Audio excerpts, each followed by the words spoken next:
Damião dispõe de até 8 minutos. Obrigado, senhor presidente, vereadores. Cumprimentar aqui a assistência, as pessoas em casa que acompanham a Câmara e, especialmente, a possibilidade dos vereadores usarem da tribuna para manifestar as suas ideias, os seus pensamentos, expor os seus trabalhos, as suas críticas, elogios.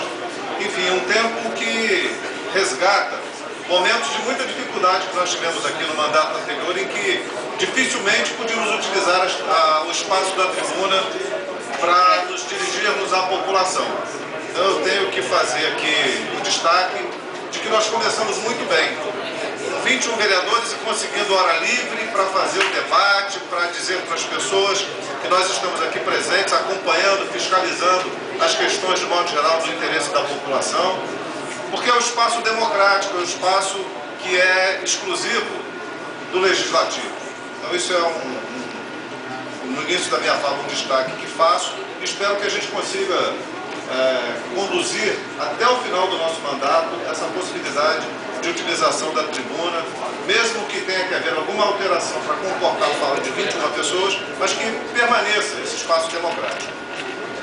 E já dentro do tema que me traz hoje a tribuna, eu quero falar da minha revolta e desapontamento com certos comportamentos que lamentavelmente são comuns na política, mas que não deveriam ser. Recentemente recebi a reclamação de alguns servidores do Estado. Na verdade não são servidores, na verdade são pessoas empregadas pelo Estado, terceirizadas, em que um deputado estadual lança a sua rede de poder dentro de Nova Friburgo e começa a tirar as pessoas que trabalhavam numa empresa terceirizada, porque renovou o contrato, e colocar novas pessoas. Quer dizer, olha que situação que a gente vive. Utilizando-se de um poder de deputado estadual para fazer loteamento eleitoral em Nova Friburgo. E aquelas pessoas que trabalhavam na empresa há 10 anos, 12 anos, que naturalmente na mudança de uma empresa para outra permaneciam, estavam correndo o risco de serem demitidas por conta desse loteamento absurdo de um cargo que pertence ao Estado.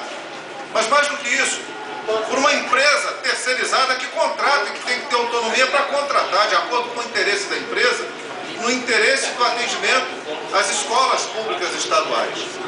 Mas não, veio essa denúncia absurda, que eu não podia deixar de usar dessa tribuna para dizer, porque isso é um vício impregnado na política e não devia ser assim. É preciso que haja uma modificação de comportamento para que as pessoas entendam que nós temos que querer o melhor para a educação, temos que querer o melhor para as instituições públicas. E nem sempre o melhor para as instituições públicas está entrelaçado a interesses de deputados estaduais que querem enfiar a sua colher numa panela alheia. Então eu quero fazer aqui esse desabafo, porque acho que isso é grave. Isso tem que nos interessar, porque se nós queremos uma mudança de comportamento, uma mudança ética, nós temos que denunciar essas práticas que são nocivas em vários aspectos, mas especialmente na educação e na saúde. Como eu estou falando de educação, nós aprovamos aqui nesta casa uma lei que trata da eleição para diretores de escola. E nós tivemos a felicidade de encontrar um secretário que acolheu a proposta e nós realizamos em pelo menos 45% das unidades a eleição para os diretores.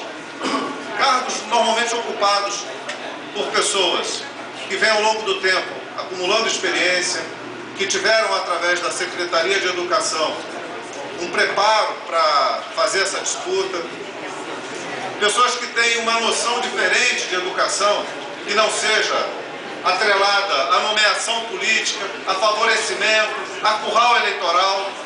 Porque quando a gente fala de educação, a gente está falando de uma transformação de uma cidade, de um estado, de um país.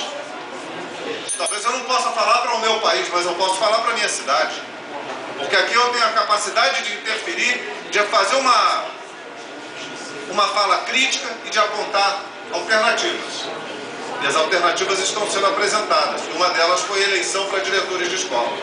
Lamentavelmente, por problemas aí que todos conhecem, relativos ao concurso de 99, em que nós temos contratos, temos uma série de situações dentro das unidades escolares, não foi possível a realização de 100% da escolha dos representantes pelo corpo escolar, pelos pais e alunos. Mas o Conselho de Educação, o sindicato que representa a classe, a Comissão de Educação da Câmara, apontou um caminho diferente. Um caminho que tira, de certa forma, do conforto de alguns que acham que devem continuar indicando o diretor de escola. Não devem, não deveriam, tem que repensar os seus métodos políticos, porque a educação é a base de transformação de uma sociedade. E como eu disse aqui, nós podemos fazer a diferença. Mas a pergunta que fica é, queremos fazer a diferença? Todos nós queremos fazer a diferença na educação? Porque isso fica como uma interrogação enorme. É sempre palco de discurso eleitoral, principalmente dos chefes de executivo, dos candidatos aos cargos de executivo. Mas quando chega na hora do acerto de contas, nas nomeações, entra a educação e a saúde também nesse rol de cargos a serem negociados. E eu quero lamentar isso, porque é insuportável ver, quando a gente pode mudar a noção de educação, voltam os vícios antigos e carcomidos, atacando exatamente onde a gente quer fazer a transformação, onde a gente quer aplicar a mudança. E eu me sinto muito mal de ver isso acontecendo. Se nós fizemos 40% da eleição em unidades no município, nós temos a obrigação de lutar para ampliar isso para 100%, 80%, 90%, até chegar a 100%.